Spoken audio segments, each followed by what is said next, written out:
I'm just recording to the cloud. Is that recording? Yeah. Okay, we're recording. Okay, right. Look, hi guys. Evening, everybody. It's almost been 2 weeks. Oh, it is actually 2 weeks since we last did this. There we go. What we're going to do tonight, as I said, we're going to have a chat with Ed. I'll do a little intro on Ed, and we're going to make this really informal. I pulled some images off from Ed's website that if we can talk about some of those images as we go. I want you guys to ask questions too. You know, I think maybe, John, if you can just monitor that, someone sticks their hand up or waves or whatever, particularly if I'm sharing screen to show some of Ed's images at the time. Let me just tell you a little bit about Ed. I know I wrote some stuff on the newsletter that came through. Ed is, and correct me if I'm wrong at any point here, Ed, because I'm just making this nonsense up really now. Ed is a former press photographer. So he worked as a press photographer for a few years. And then he also, after that, he worked in the photography press, as John and I did. And Ed actually had the unfortunate experience of working for me. And for some reason, Charles, we seem to be stuck on you. Is that everybody stuck on Charles at the moment, or is that just me? I can see everybody. Yeah, okay, that's right. Maybe it's just mine playing up. Who knows? And one of the things I used to get, I just thought I'd tell you, one of the things I used to get Ed to do, and I'm actually quite interested to hear whether Ed used to like doing this. I dreamt up this feature that we called Dumped, which was my all-time favorite feature. Of all the features I ever we worked on, was this thing where I had this idea of basically I would send Ed somewhere where he didn't know where he was going until literally the night before. So I'd say, Ed, you're going to. So the idea was he was dumped somewhere and he had to, whatever the conditions, wherever it was, he had to come back with really cool images for the magazine. So we had put 6 pages aside. We'd also make him video it on a little. Yeah, so we like to video himself, all that kind of thing. So I sent him off to Barry Island. I sent, where can you remember some of the places I sent you, Ed? The first one was Middlesbrough. Yeah, nice. I'll never forget that one. Yeah. Barry Island, Dungeness was a good one. Yeah, I gave you some nice ones. Paris was the best, Yeah. Oh, that was all right. Where was the worst, Ed? Where was the least photogenic? Middlesbrough, I reckon. Britain? Well, there wasn't a lot in Middlesbrough, but I quite like a challenge. So you could flip that around and say it was one of the best because it was more challenging. Yeah, exactly. Well, and that was actually the point. The idea of Dump was that if you're a good photographer, you could go anywhere, any situation, any circumstances, and get good images. In the end, we had a new boss who didn't quite understand and thought it was very negative calling it Dump. So they made us change it to Location Challenge, which pissed me off no end.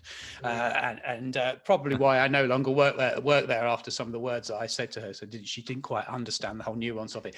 Anyway, my point is here, Ed is he's a very much a narrative photographer. And we talked a lot about narrative. I can't remember, it was a couple of weeks ago, was it, or the time before that? I can't remember. We were talking about getting images that tell a story, and that's what Ed does. So, Ed, do you want to just, I've given you a little intro. Tell us a little bit about yourself and where you are now. I mean, I know you've been in lockdown, and obviously that's had a fair impact on your business. But in general, how would you describe yourself to a client, for example? To a client, well, for the last 8 years since leaving practical photography, all I've done is weddings. And as soon as COVID hit last year, I suddenly realized that putting all my eggs in one basket wasn't necessarily the best option 8 years ago. So it's been a really tough year. 95% of my work from last year just got wiped out within the first month of going into the pandemic. And it's picked up over the last few weeks, but last year was really, really tough. Just constantly on the computer. I felt more like a secretary than a photographer last year, just constantly dealing with postponements and cancellations, trying to keep people motivated and positive that their wedding was going to happen, but at the same time having to refund thousands of pounds back, which I didn't have, and hoping that bookings were going to start coming in. So it has, over the last few weeks, my positivity has definitely kept me going. And the bookings have just been coming in over the last few weeks. It's been going mental. I've taken more bookings in the last 3 weeks than I did the whole of the last 2 years, just because there's such a backlog of weddings now because of COVID.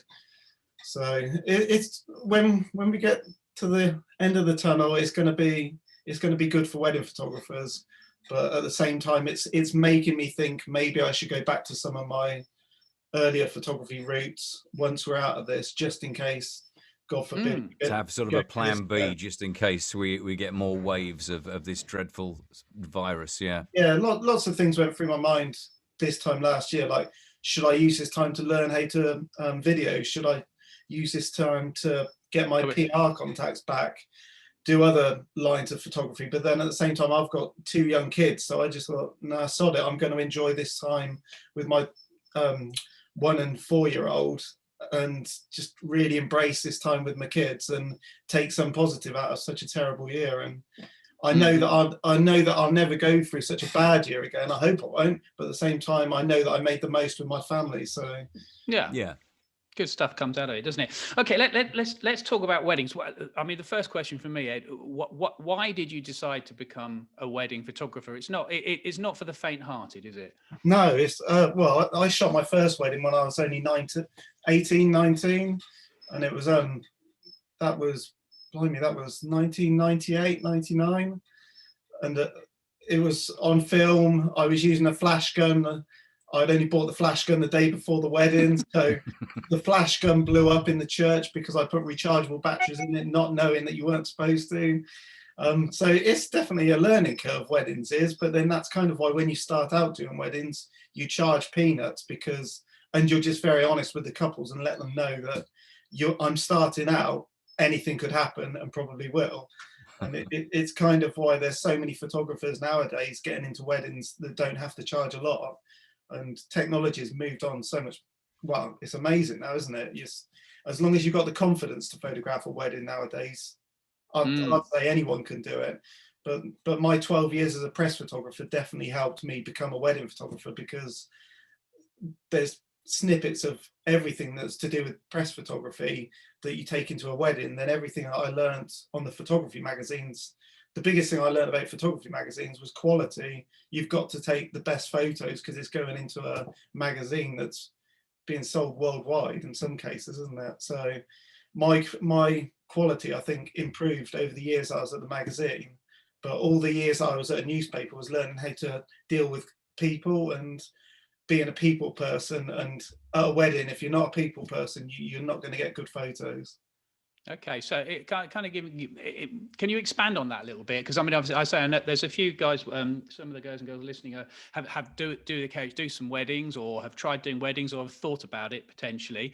So, being a people person, what aspect do you mean? Are you talking about literally managing the people that you're trying to photograph, or the couple specifically, or everybody? Not really, because my website is very honest. I kind of attract the right clients, but I also repel the wrong ones. I know that sounds really, really harsh, but I have to do it, because if a couple want a really, really traditional photographer, they're only going to be disappointed with the photos that I give them. And I would never want a couple to be disappointed with their wedding photos after they've A, paid a lot of money, and B, invested in getting to know me and inviting me to shoot their wedding day. So it's kind of one of those things where my website's my shop window, and I have to be honest with couples what they're getting, and what they're getting is a relaxed photographer that's not going to ruin moments. I'm going to capture moments and then move away so that the moment can carry on happening. I don't take couples away for more than 10-15 minutes for the portrait shoots, just because I've been a guest at weddings and the photographers like buggered off for an hour and a half to do the portraits, and they come back and their champagne's gone, the canapes are eaten, and they're fed up because it's just been turned into a photo shoot, hasn't it? So I shoot in a very relaxed style, and by saying that on the website, I'm only attracting those kind of couples. That sounds really harsh, doesn't it? The whole attract and repel thing, but No, I think that sounds cool. I think that one of the things, and we will look at some images in a little bit, guys, but just to get it out of the way, because I know you probably, I think you probably should. We work together long enough that we share some sort of similar values on these things. Cameras don't really matter what system you use and anything else, but I think lenses often do. It's the lenses and the little accessories you have. I think you're shooting Fuji these days. Is that right? Or you moved again? Oh, you're Sony. Sony. Yeah, Sony, right. So tell us what you're actually shooting with and what lenses you think are vital to the job that you're doing and why. That would be really interesting, I think. Well, as soon as we went into lockdown last year, I could see that weddings weren't going to happen for months and months, and I had a mortgage to pay, so I sold all my lenses just because I knew that I wasn't going to be shooting a wedding, and I knew that I'm a limited company, so I've had no help from the government whatsoever. I've been living off a massive bounce back loan for the last year. Yeah. So what I did was I sold the lenses that I bought in 2019, which was Sigma 35 1.4 art, 24mm GM lens, G Master Sony. What else did I have? I kept the 85mm 1.8 because I wouldn't have got a lot of money for it because it's so cheap anyway. So I kept that, and if over the last 3 weeks I've rebought it all from. I've got the 35 G Master arriving tomorrow, so I can't wait to use that. So now I'm 20mm G lens Sony 1.8, the 35mm G Master, which is going to be an amazing lens. I've watched way too many hours of YouTube videos to see that that's just a fantastic lens, and the 85mm. So those three lenses are my two A7 III bodies are what I'm going to be taking to weddings, hopefully for the rest of this year if weddings happen. So that's all they're all primes, I think you just said. All primes.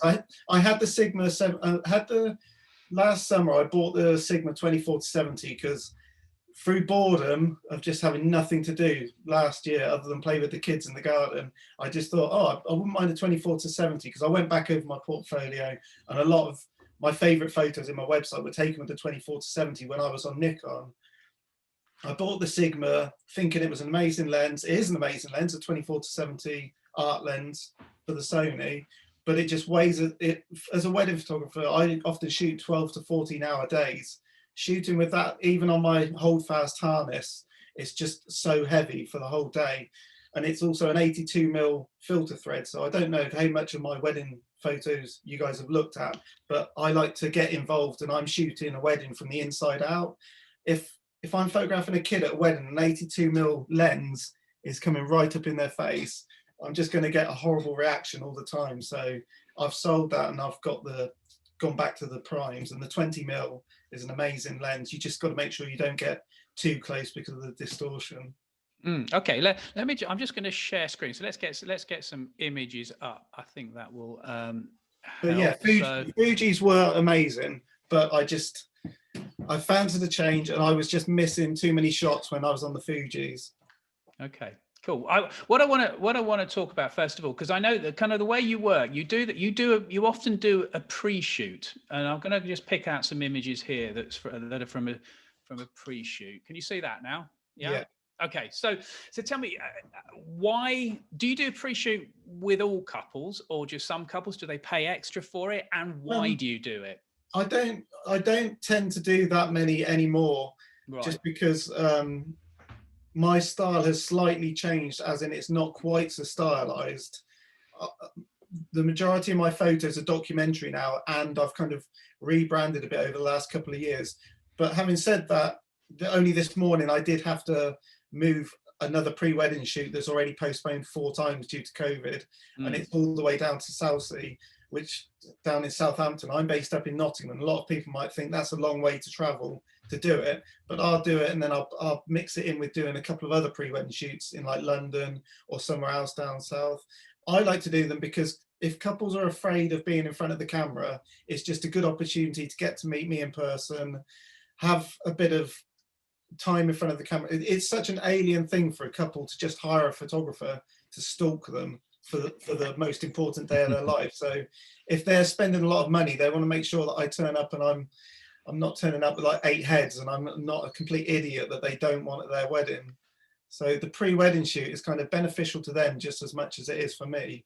And I do actually enjoy them. I wish more couples book them. I mean, when I started just doing weddings, I offered it as part of the package. Every couple got one complimentary just because I was still building up my portfolio. So if you are thinking about getting into weddings, they're a great way of building up your portfolio, building up a good rapport with people if you're not hugely confident about photographing couples.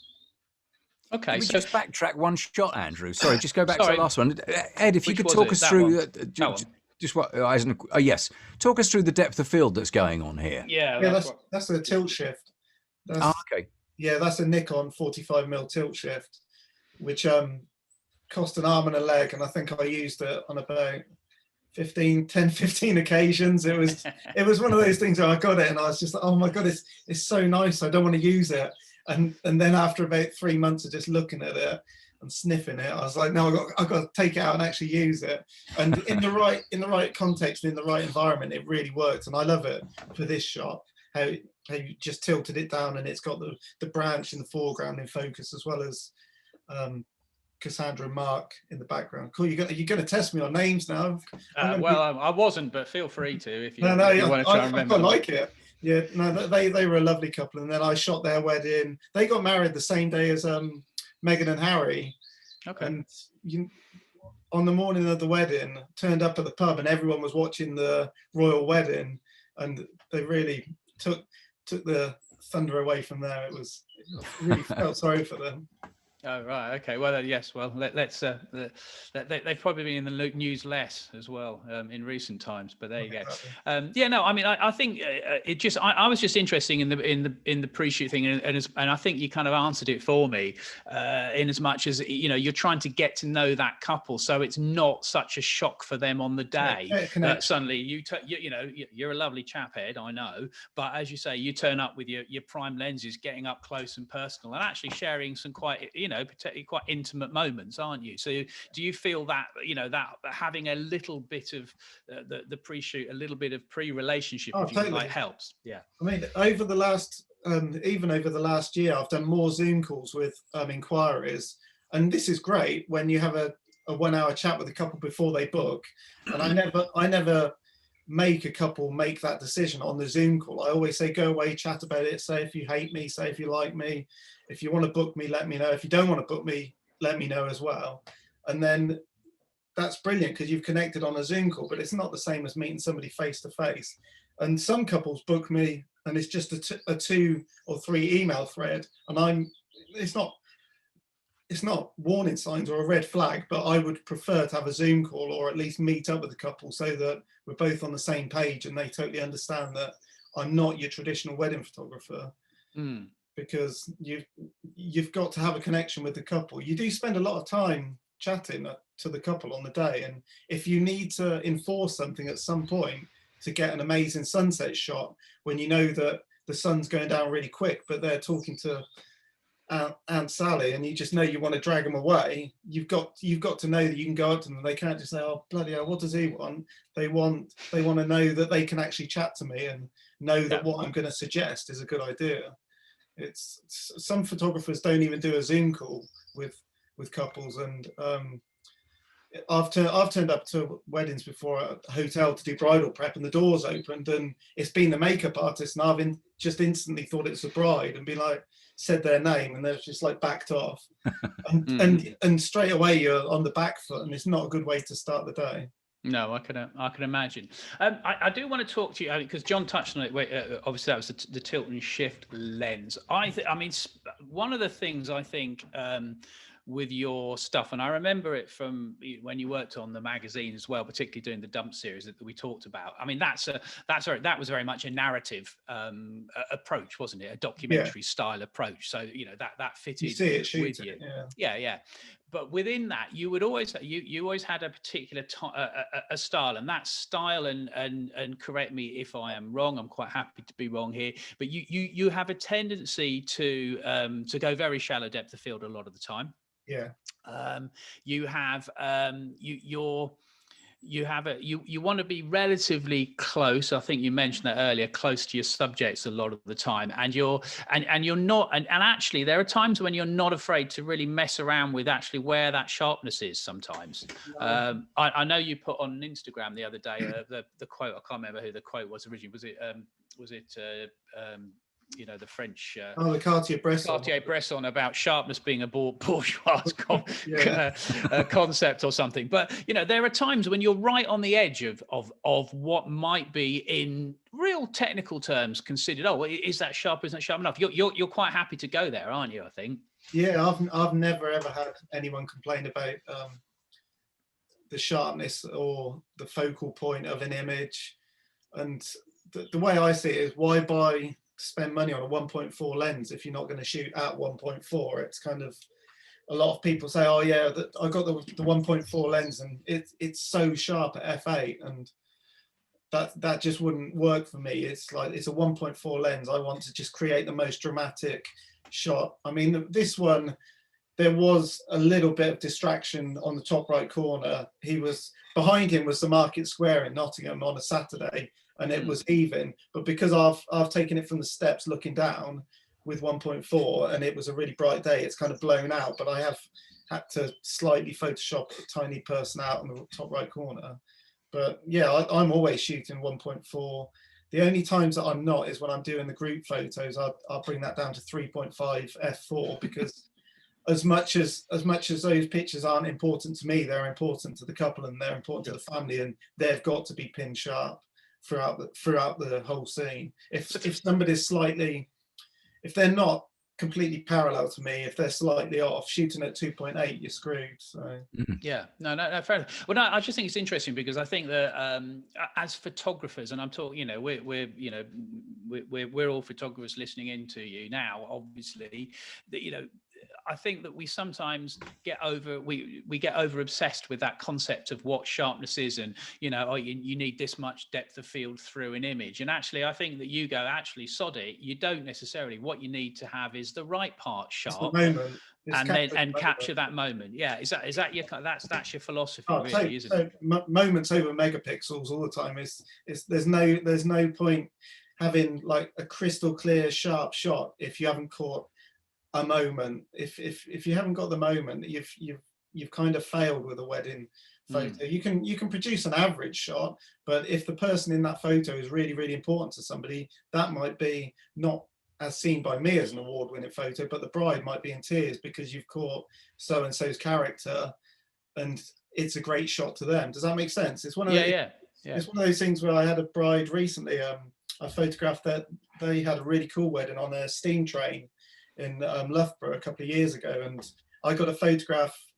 They got married at Leicester Space Centre, and I just got a picture of her gran in a wheelchair, and she had her arm around her, and it probably didn't mean a lot to her at the time. She just thought it was a nice shot. But a couple of months ago, her gran passed away, and she just sent me a message saying, "Oh, this photo means so much to me now." And at the time, I think I shot it. It was a really messy background. I wouldn't have shared it anywhere because it wasn't an amazing photo. But when there's a backstory to it and somebody's clinging on to that as a memory of somebody else, wedding photos are an investment. It's one of those things where I can't get over to my couples enough how much of an investment wedding photography is. The one thing I always hear whenever I do a wedding fair is, how much? Bloody hell, no, next. And then they'll go to another photographer, and then they'll come back and go, well, he gives an album. And I'm like, would you like his photos? No, they're not as good as yours. And I'm kind of like, you've answered your question there. So it's the hardest part of my job now, being a salesman, and I don't like being a salesman. So it all goes back to what you put on the website.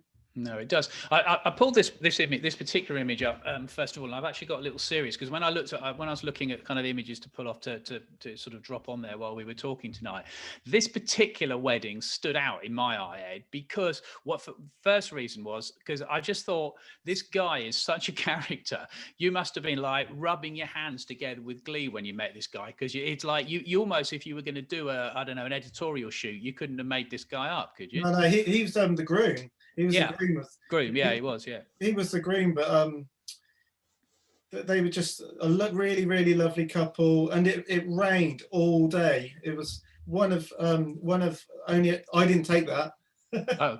Oh, you didn't take it. It's on your website. You absolute outrage. Oh well, fair enough. Who took that then?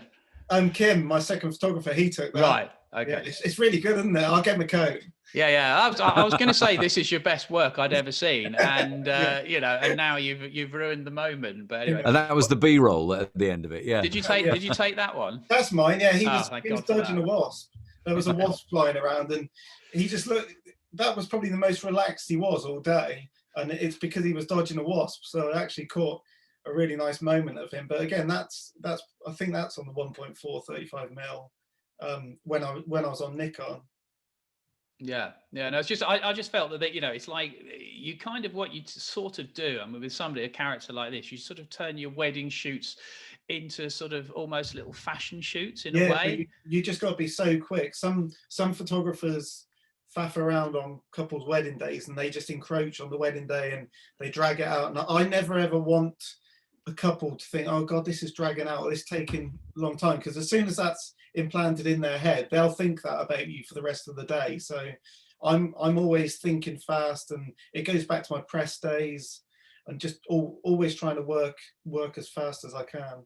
Are you directing at all, Ed, with this kind of shoot, or are you looking for moments and trying to capture them candidly, or you know, with verite, or are you actually setting up and directing the subjects as though they were models? It's kind of a bit of both. I mean, when it's a huge character like him, and you could tell he loves having his photograph taken. He's a barber in Nottingham, and he teaches barber courses, and he's a really exuberant character. He's from New York. He's an American. He's just all character. So I knew that whatever I asked him to do, he would say yes. It's just like he knows that I'm going to get the best photo if I just direct him slightly. But part of the job is like knowing how much to direct somebody. If somebody's really shy and introverted, I'm not going to direct them. I'm just going to let them feel comfortable around me, and then maybe direct them when we go out to do the couple shoot later in the day. I'm guessing that's Kim's as well, is it? No, that's mine. I'm just checking. But yeah, this is the sort of thing you're talking about, isn't it? It's just genuine moments. Yeah, genuine moments. And in terms of stuff like ISO, because obviously, again, you know, we're talking about sort of on that edge of sharpness. You're not going to worry about whether it's noisy or anything. No, auto ISO. That's how I shoot. Both cameras are on auto ISO. To go up to, that's the good thing about the Sonys, is the autofocus capabilities of the A7 III, but also the ISO in low light is just unbelievable. I mean, this was shot on the Nikon D750 because it's about 4 years old, this one. But again, I was shooting auto ISO then, and I'm just all I'm changing is the aperture. And if it's a really dark room like that would be, I would take the shutter speed down to a speed that I know that I can handhold it at.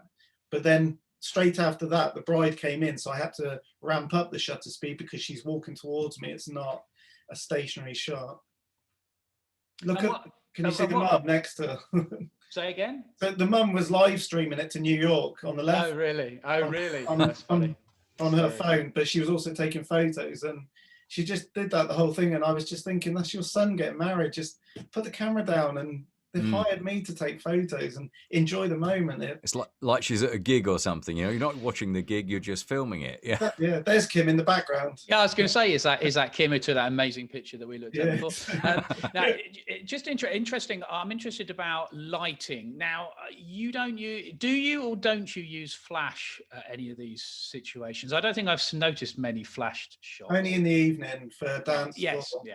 Yeah, dance floor, I like to use shutter drag, 15th of a second, 15th of a second, or even a fifth of a second. And now I've got the 20mm G lens, 1.8. I'll probably be alternating between available light.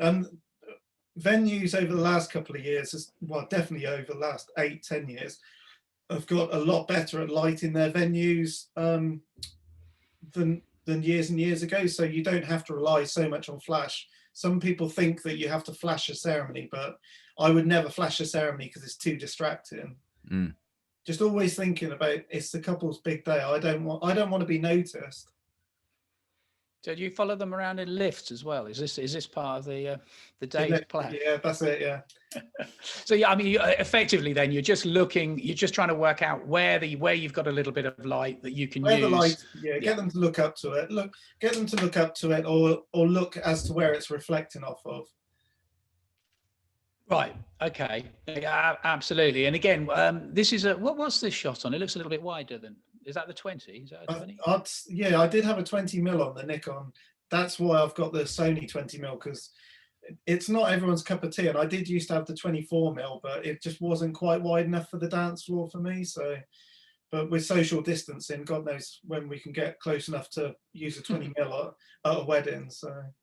Yeah, So you told us about sort of favourite lenses and approaches, but what about preparation and approach itself, Ed? I mean, how do you have a standard kind of a stock routine that you run through? Because obviously when you get busy, you know, there's a lot of weddings going on. You're shooting a lot, one after the other. Yeah. Do you have a set pattern to work to, or do you kind of respond to what the couple wants and just work with that?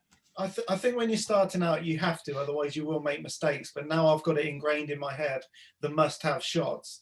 And once you're getting the must-have shots throughout the day done and in the bag, you can be a bit more creative and kind of sacrifice some of the must-have shots if you think that you're going to get a more creative shot. It's all about knowing your couple as well. If you know the couples will appreciate a more relaxed shot over to the stage shot, I'd always go for the more relaxed shot. I mean, I had no plans to do this. They just came out and the light was like that, and I said, "Oh, just hold it there."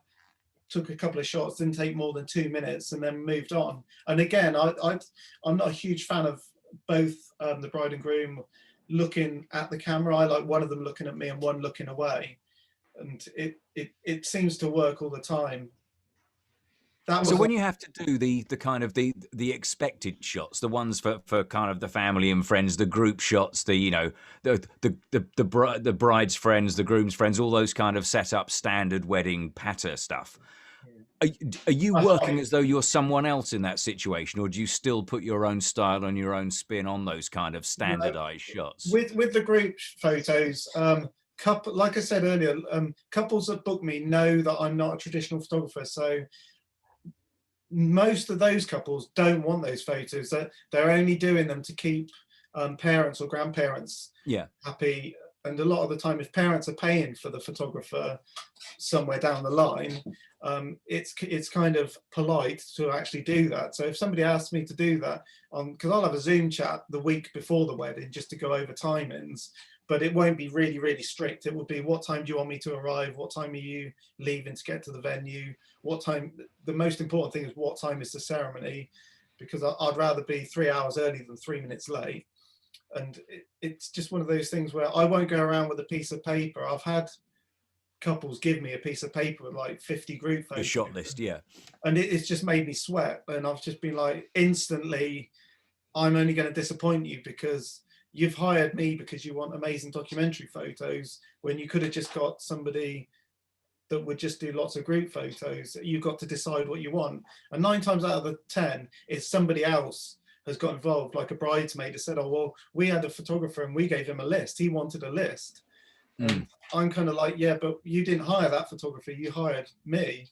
And it's all about educating the couples. And you've got to remember, these couples, hiring a photographer isn't like doing your Tesco's online shop. You don't do it every week. It's such a unknown thing, which is why my frequently asked questions section on my website gets bigger every year. And yeah, I think I've heard it all, and then somebody will ask a bonkers question, but then I'll finish the call and I'll be like, God, that's a really good question.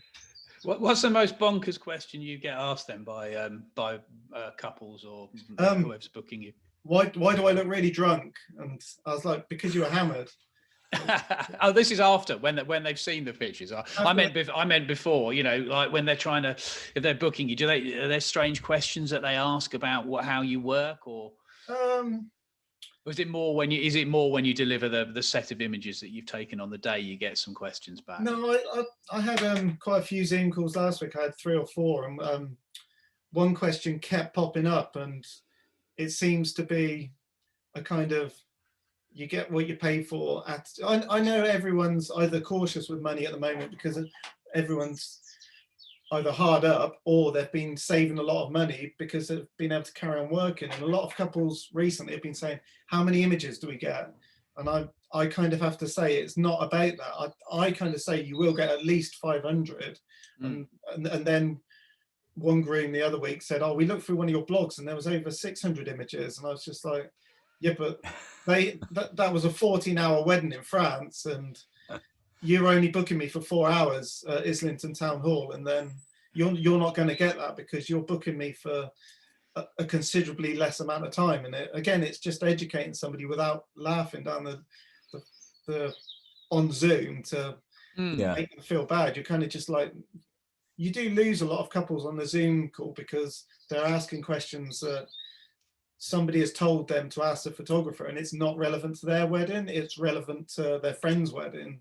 And it's kind of the thing, like when we get a plumber come round to fix the toilet a few weeks ago, I couldn't help but stand behind him all the time and look at what he was doing. Just because I've been bored senseless, I was actually interested. But what Claire just said to me, she dragged me in the living room and she was like, if that was you at the wedding, you'd hate that. And I was just like, okay, I'm going for a run. I'll be back in a couple of hours. He'll be gone.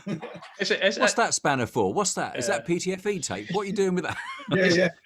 And then I said something like, I did look on YouTube to see if I could do it.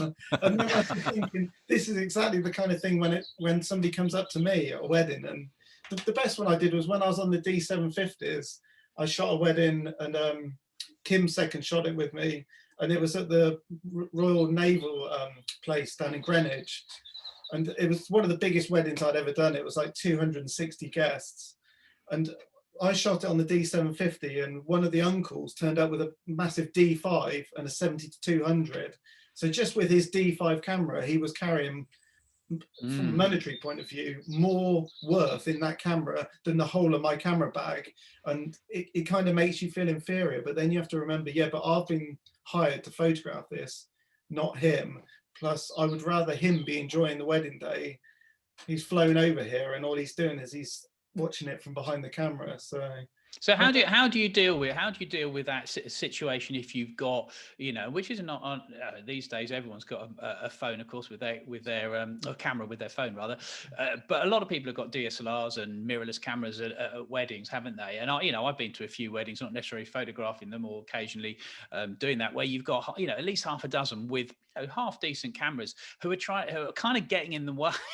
When you're trying to get the shot, what's your approach? Do you just work around them and ignore it, or do you sometimes ask to? Over the last, well, not last year because I hardly shot anything, but 2018, 2019, I really I went on a couple of workshops abroad, wedding photography workshops, and I learned a lot from how a lot of wedding photographers abroad approach that scenario. And a lot of weddings abroad do unplugged weddings where nobody's allowed to bring their camera. Yeah. And a part of me likes that idea, but the other part of me, it makes it look like the photographer has enforced that. And I would never enforce that. When I've been to weddings where it's been unplugged, everyone's like the guests think that it's me that's enforced that. And instantly I'm not gelling with the guests. And as much as you've got to get on with the bride and groom, you've got to get on with all the guests as well. So when I see people like taking selfies as well, I make the most of it. I jump in and I'm in the selfies a lot of the time, and I'm taking a photo of the mobile phone, and 9 times out of 10 they'll laugh and they'll find it funny, or they'll just think I'm a loser. But I'll get a reaction and I'll get a cool shot from it and then move on. And later on we'll have something to chat about because you've kind of broken the ice. But the thing with my weddings is they're normally between 80 to 140 guests, so you have to break the ice with a lot of people. I'm absolutely drained after a wedding day. Yeah, I bet. What's the bit of the job that you like least? Because obviously there's the shoot itself. I'm presuming we'll take it as read you enjoy that part of it, the action part of it. Just the admin. The admin.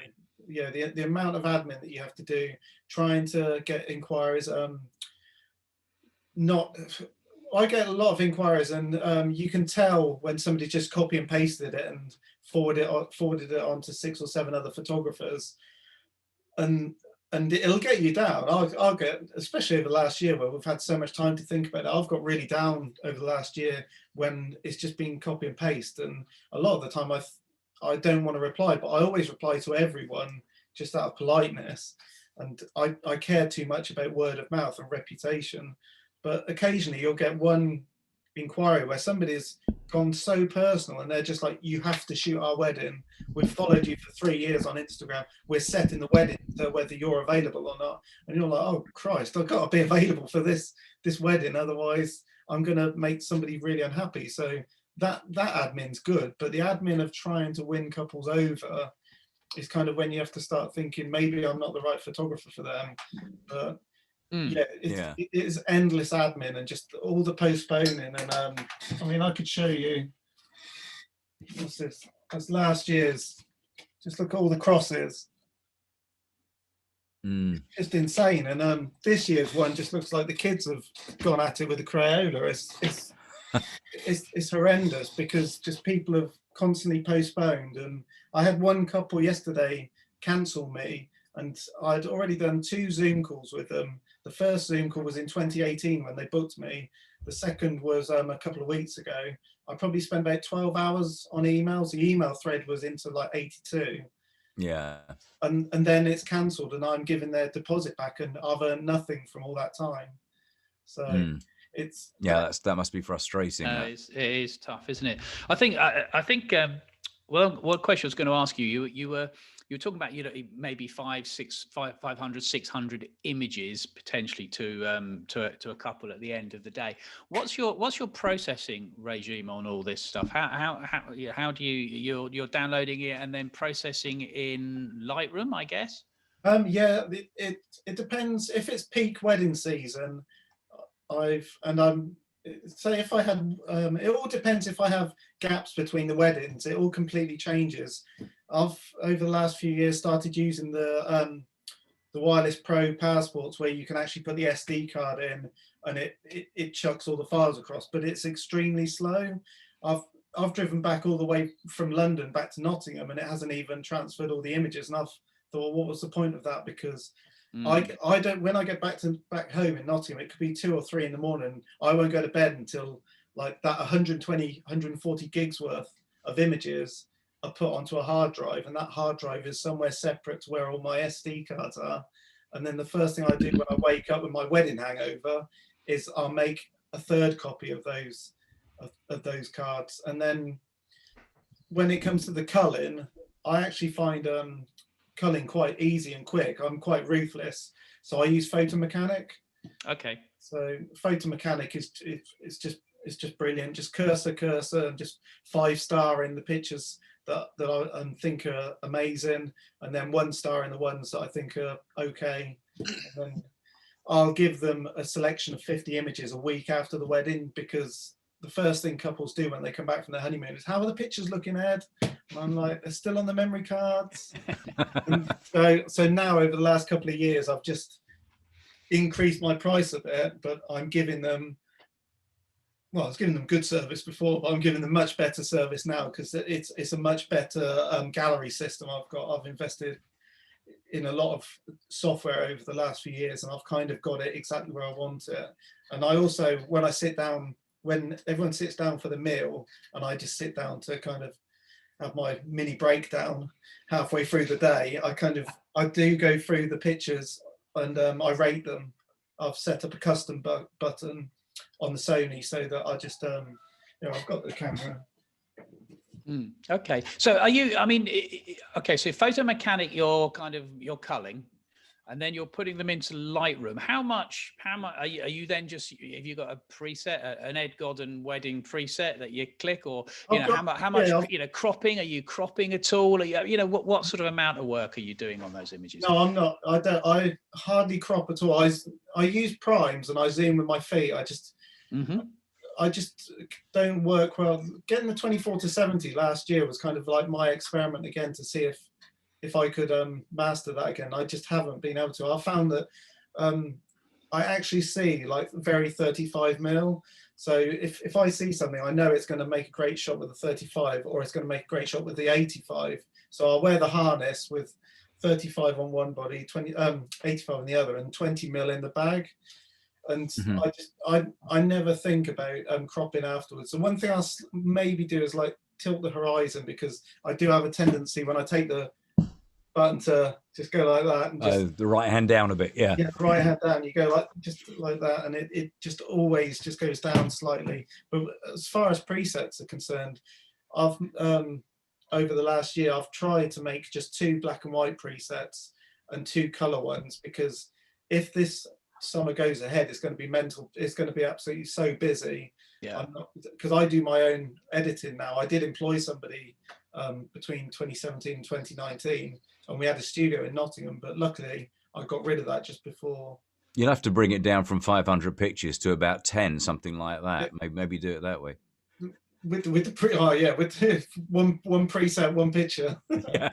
There's just a quick question. Paul, Paul's got his hand up there. It's rather an opportune moment. I think you've partially answered it already, Ed. But how soon after the event, once you've done your initial colour and everything else, how soon after that do you prefer to leave looking at the photos before you do any sort of post-processing? No, it's a good question. I'm a bit weird, and well, Andrew will probably remember this, but yeah, you're definitely weird, mate. Yeah, when I take a picture, I already know what preset I'm going to be putting on that within a millisecond of taking the photo. I'll be looking at it through the camera, and I'll know which preset suits that scenario. It's just inbuilt in you when you use the same presets. The problem a lot of people have is they buy all these preset packs and they've got too much choice. I think you need to whittle it down to about 8 to 10 that you really, really like, and then you learn which ones really work for you. But sometimes I'll get back, if I've got 2 weddings in London the day after each other, I could get back to the hotel at like midnight, but I won't be happy until I've edited a couple. I would look at the ones that I've rated, put them straight into Lightroom on the laptop, and I just give them a quick edit. And sometimes even when the couple are sitting down for food, I just wireless transfer it. I've set up another custom function button to go to the phone, and I'll just edit it in Visco app, and I'll just edit it so that when they finish their meal, I'll say, oh, look at this. And it's kind of it's not bragging, but you're kind of putting their mind at ease that you've made them look as good as the other people on the website, if that makes sense. Yeah. And they always go, oh, wow, we can't believe that's us. And instantly you've got them on side for the rest of the day for when you need to take them out when there's an amazing sunset. So it's keeping the customer happy all the time. So that kind of confirmatory thing there, using technology to actually get them even more on side and get more buy-in for what you're doing. Yeah, totally. Yeah. So Ed, you mentioned obviously you kind of learn on the job, sort of doing the wedding photography from a young age, sort of off and on. Have you had any major disasters during your wedding sessions over the years? Probably the only I've had one huge complaint. Right. It was when was that? Blimey! I lost a lot of sleep over it. It's about 5 or 6 years. Actually, yeah, it's about 5 years ago, and it just didn't make any sense at all. They got the images back from me like 5 or 6 weeks after the wedding. It was the year that I shot my most amount of weddings as well. So I kind of, at the beginning of the year, I just thought if one of these people is unhappy in some way, I would not be surprised, because some weekends I was shooting 3 in a row, and I was just like, it was getting to the speeches at one of them, and I was just like yawning. I was just like, they can't see this, they can't see this. But it wasn't anything to do with that. They just said, we got the photos back and we absolutely love them, thanks. And the next thing I know is I get like a thank you card with my photos all over, and I get a bottle of aftershave, really expensive aftershave, and I'm like, bloody hell, I've never been given a gift. I've been given a bottle of champagne when I've left a wedding, or a tip every now and again, but a really expensive bottle of aftershave. Then I didn't hear anything for 3 months, and I just got the most random email from the bride just saying, really hard email for us to put together, but on reflection, we're not overly happy with the photos. And it just killed me. I just couldn't work it out. I remember writing a reply instantly, and my wife was just like, don't send that, you can't send that, it's too harsh, sleep on it. You've just gone into town, you need to sleep on it and just rewrite it and be a bit more bit more approachable and say, how can I rectify this? But she was just saying that they were really, really stiff. There were no photos of the ceremony. Well, the ceremony was at a cathedral down south. And as soon as we walked in, the bishop said, you can put the camera away right away. You're not taking any photos of the ceremony. So instantly I couldn't photograph any of the ceremony. I told her that, and she said, oh, we thought this might happen. Don't worry. Right. So when I delivered the photos, I knew there was a huge part of their day missing, which could come back to haunt me, even though it was out of my hands and it wasn't my fault. So I kind of had to go back and I said, look, I know you're unhappy. What can I do? I want to rectify this. I never heard any more from them. So it was just a totally bonkers thing. But I lost a lot of sleep over the course of like a month over that, worrying that it was me that had done something wrong. But if the communication was completely broken down, and plus sending me a really expensive present to say thanks, the photos are so amazing. Yes, it's a sort of a after the event thing, isn't it? And it was all the bishop's fault at the end of it. Yeah, exactly. Yeah. Typical. Have you had issues kind of at some of the venues? I mean, particularly churches. I mean, we have our vicar in the audience tonight, but he's also a wedding photographer, so he's on our side, aren't you, Charles? So do you run into people? Some of these guys saying, no, you can't do that here, and you have to be careful what you're doing, and I'm very precious about it. Or do you find that actually people are just like, do what you like? What's the most frequently sort of reaction you get? Normally because I just make sure that I introduce myself as soon as I get there, and I'm smiling and I'm not bounding in with endless amounts of equipment. It's just me and my shoulder bag and 2 cameras on a harness. But I don't scream annoying photographer. Well, I hope I don't. But I'm welcomed, and they're like, oh, you've got to stand there. And if they do say that, I'll make sure that I tell the bride, I've been told I've got to stay there and I'm not allowed to move. And especially the few weddings that I shot last year when people were wearing masks, one of them was at a registry office down in St Albans, and the registrar said, you stand there, and if you move, the wedding's off. It's just ended straight away. And I was like, okay, I won't move. And then you're just there like bolted. And with the 85mm as your longest lens, and I know that all I'm getting from there is all I can give them. So you're thinking everything that I shoot after we get the hell out of here, out of the registry office, has got to be 10 times better, because that was pants. It's kind of making up for being restricted so much to getting terrible shots. And sometimes if I know that the pictures aren't amazing, I'll confess to the couple straight away. I just say, you do know that I was put in a corner, and I couldn't, even if I had a 70-200, the pictures wouldn't be any better because of where I was positioned, if that makes sense. Because you need to move around, and I don't move around a lot. So one thing I'm wondering is, what would the Ed of today say to the younger Ed who was just starting out? The younger Ed thinking, I'm going to be a full-time wedding pro. What would today's Ed, ignoring the lockdown, but what would today's Ed say to that, to yesterday's Ed, the young whippersnapper deciding to go full-time pro as a wedding photographer? What's the advice? I would have, when I shot my first wedding, like back in the 90s, I hated doing them. And even when I was doing them as a press photographer, being a press photographer pays appalling. I had to do weddings in the summer to boost the wage up, and I used to I never slept the night before a wedding back then, because it was all on film and I was processing it and I was printing it all. There was a hell of a lot more pressure on me then. So if I knew, not bragging that it's easy now, but if I knew it was going to be this easy now with the technology that we've got, because it is with the Sonys, it's cheating. I just never get a shot out of focus with the Sonys, and it's kind of with the new photographers up and coming, they've got no excuse for getting the photograph out of focus. So if I knew it was going to be like this back then, I would have laughed. I wouldn't have believed you. Yeah. The youngsters, mate, they don't know how lucky they are, do they? Exactly. They've not been through it like all us oldies, honestly. Lightroom. If somebody told me how good Lightroom was, polishing a turd and also making a good photo absolutely fantastic. I mean, there's nothing better than coming back from a wedding and chucking it into Lightroom, like was it Paul asked a minute ago about how soon do I edit. If I've got one picture that I think is like where I've peaked in the day, I'll make sure I edit that as soon as I get into the hotel room.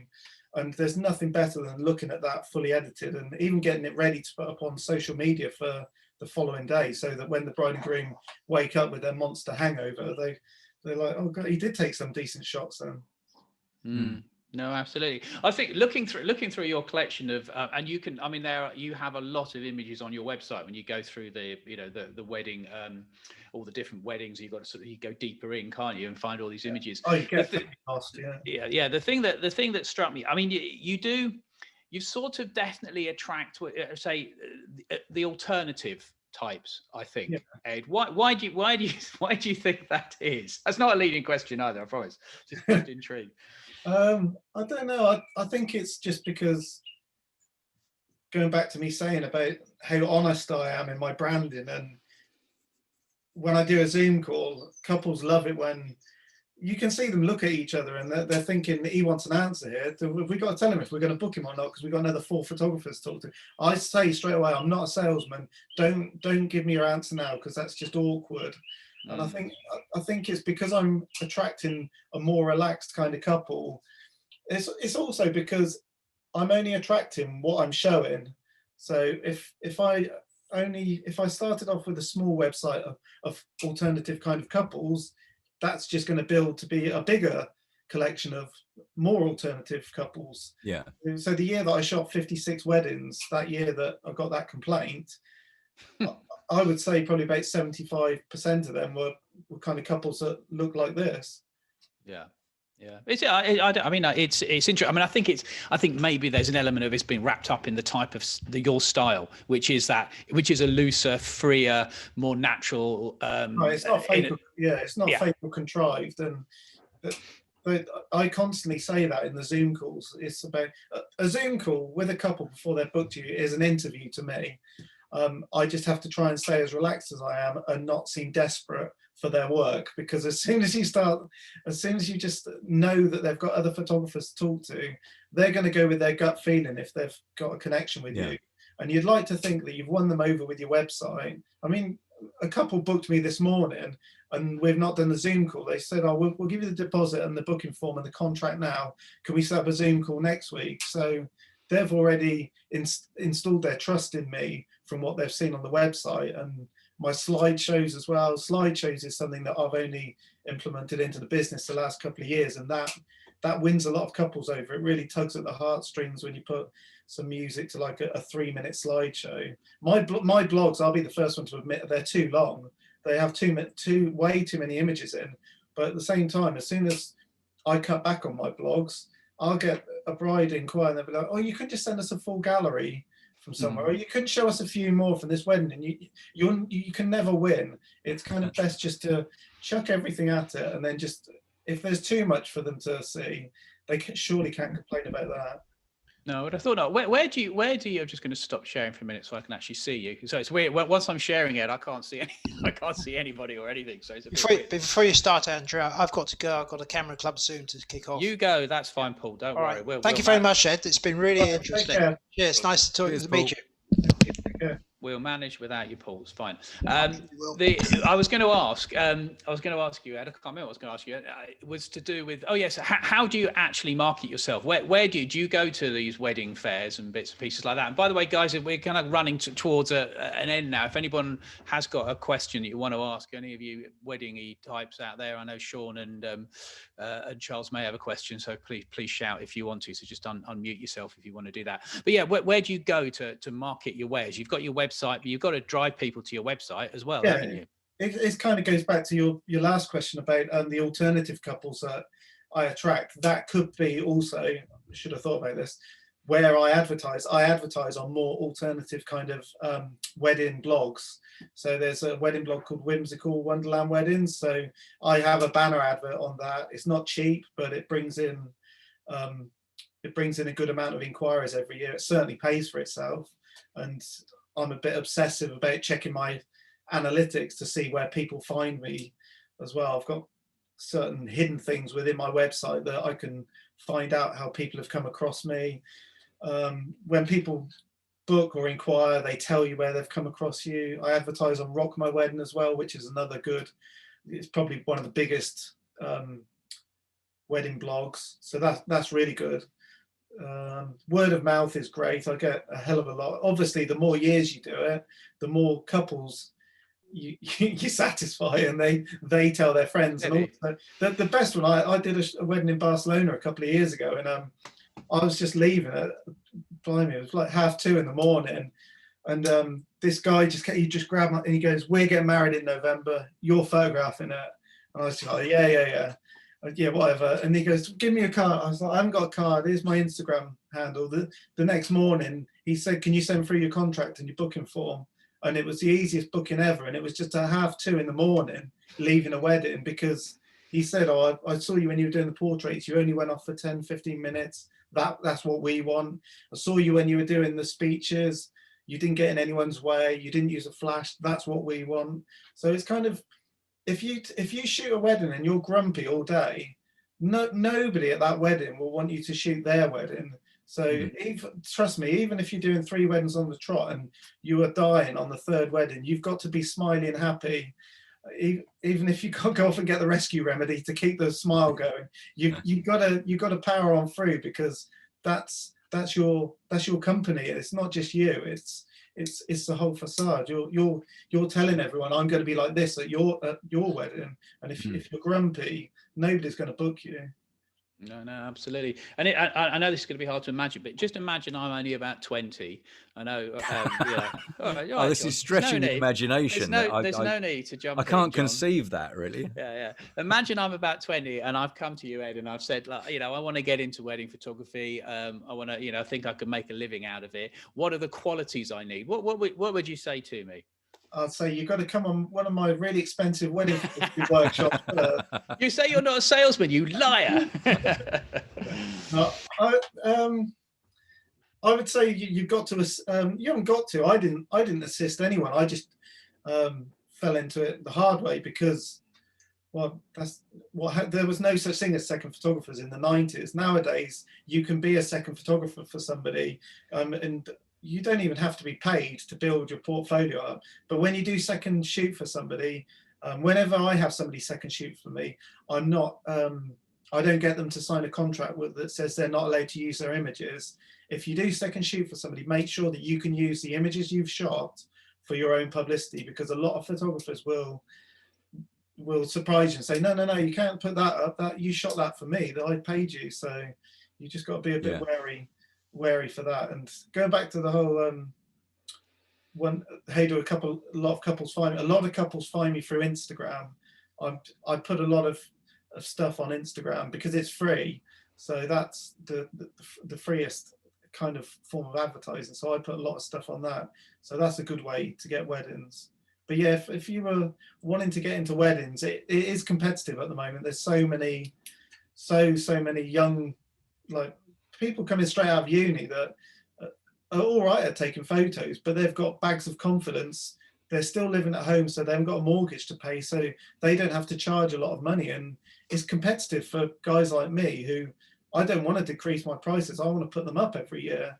But at the same time, my prices have kind of stayed the same for the last 2 or 3 years. And since COVID, I've had to introduce a half-day package, because I can't just expect everyone to want me there from 10 a.m. to midnight anymore, because that's a normal world, and we're certainly not in that at the moment. I think that's one of the things that's happening across kind of all creative industries, really. People who are hungry are going out, whether it's video or music or photography. It does sort of drive down the prices a bit for people, perhaps the less aware consumer. The summer before COVID even struck, I was shooting a lot of weddings, and I was bumping into videographers at weddings, and so many of them, whether they knew me or not, we'd be sitting down when everyone's having the meal, and they'd just be like, "Oh, it's a race to the bottom at the moment, isn't it, mate?" And I'd be like, "Have you dropped your prices then?" And they'd be like, "Oh yeah, I've had to." And I was like, "Well, it's only a race to the bottom because you've dropped your prices." Yeah. If you're confident in your ability, you stick to your price and stay at it. If we all stuck at our price, it would stay good. But because people do so much stuff for free, and you see what you can get for like $9.95. Some photographers are like doing a pre-wedding shoot my ass is yours all day at the wedding. I'll leave. I'll be the last one to leave. And you get an album. You get 2 parents' albums. And I'm like, how are you making any profit from that? And it doesn't sit well with me. But if you're trying to get into the business, that's what you've got to do to build your portfolio. So I don't blame people for doing that. I mean, the first weddings I shot when I left the magazine, I think I did 4 or 5 weddings for 500 quid. And I've never worked so hard as I did on those weddings because they were portfolio builders as well. So because of that, I knew that after those 5 weddings, I had a website and I was a wedding photographer. Yeah, that's kind of your internship in a sense, isn't it? Where you sort of offer your services almost for free in order to build up the credibility to offer those services. So yeah, being a second photographer, not many couples hire a second photographer anymore with me, which is why when Anna worked for me at the studio in Nottingham, she came along to every wedding with me just because I had a bonkers year and it almost sent me over the edge. I didn't say no to any couple that inquired. And then before I knew it, I was doing 56 weddings. There were just so many things that went wrong because I went over the VAT threshold. That was annoying. So I then became a limited I was just like, I'm making so much money. Oh no, I'm not. I've got to give it all to the tax man. Why have I worked so hard? Everybody's nodding at this point. Yes. It seemed amazing that being a wedding photographer, you could earn so much money. But then I was looking at everything else that was going wrong, and I was just like, I'm not having any personal life because I'm just saying yes to every couple. 56 weddings, Ed, is a lot in a year. I mean, yeah, that's an obscene amount, I would say. You don't want to know what's the calendar for this year so my January, February, March, April ones have all cancelled again. I've got one wedding coming up next week, which is a special circumstances weddings. That's why it's legally allowed to go ahead. And then I've got nothing until middle of April. Then I've got one in Edinburgh in May. And then between June and the end of October, I've got 42 weddings. Well, good luck with that, mate. In 5 or 6 months. So can we book you? Can we book you to talk to us at the end of that cycle of wedding photography? I mean, you're well rested now, clearly. So. I've only got the strong light on me to kill out the bags under the eyes. Yeah. Another Zoom just after wedding 42. I think would be a great time to do it, wouldn't it? It would be good. But there you go. Look, that's brilliant. Really interesting insight, and I think that's quite wedding photography is somewhere where I think that you can still. One of the few places actually left where you can make consistently good money, but it's bloody hard work. Weddings have to be happening. This is the thing at the moment. The booking that I took this morning, they want 180 guests for their wedding in October. Is that going to happen? We don't know. You can't plan anything, can you? So it's not it's October, so it's not an outdoor venue. It's not a teepee or anything. It's a stately home down south. It's all going to be contained and. It's so difficult. And then the wedding I've got in Edinburgh, it's just 6 people. It was always 6 people when they booked me before COVID. So it's going to go ahead no matter what because it's so tiny. It'd be cheap of them to come to you, wouldn't it?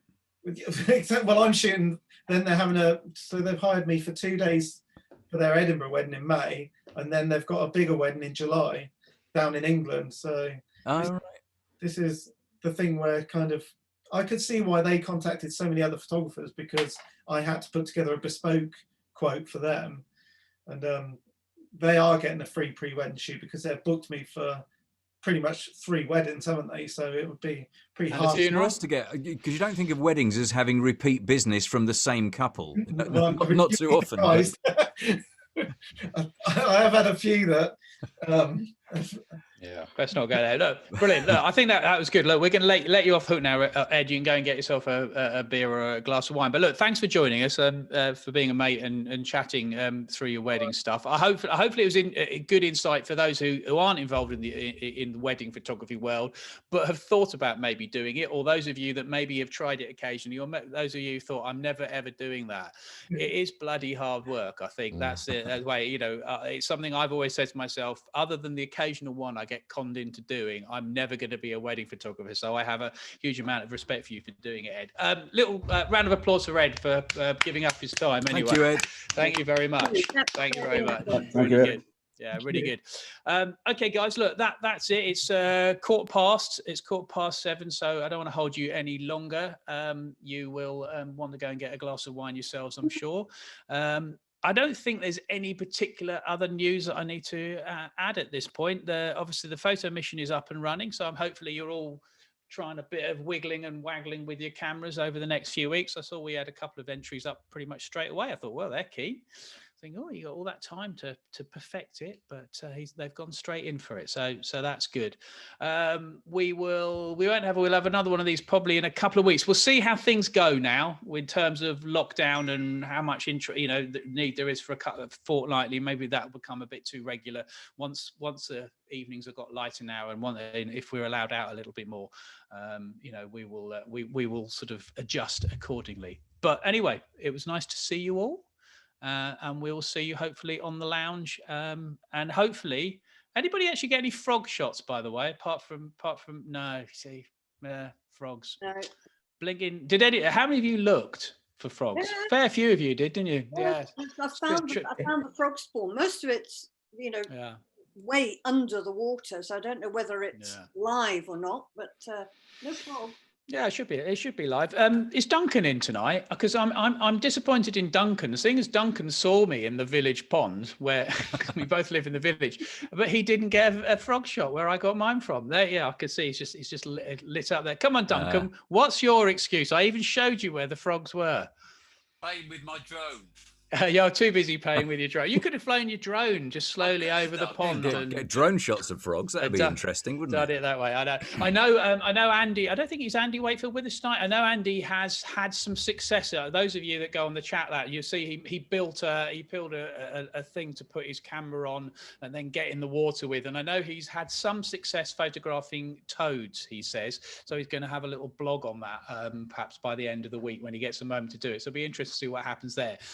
But yeah, I mean, whatever. I mean, the information and the talking about and everything else will help hopefully for next year. But it's still worth checking out, seeing where the frog spawn is, so you can make a note for next year, so that you can then be monitoring those places and getting in it, because that really is absolutely the key to getting good shots. Next year, we might be able to talk to neighbours to go and look in their garden ponds, which true, of course we can't this year. Yeah, no, absolutely. You can still talk to them though. You are allowed. Oh yeah, you can talk to them, but you just can't go in their gardens or in their back gardens. You can probably get into their front gardens. You can do pond maintenance for them with the camera in your hand at the same time.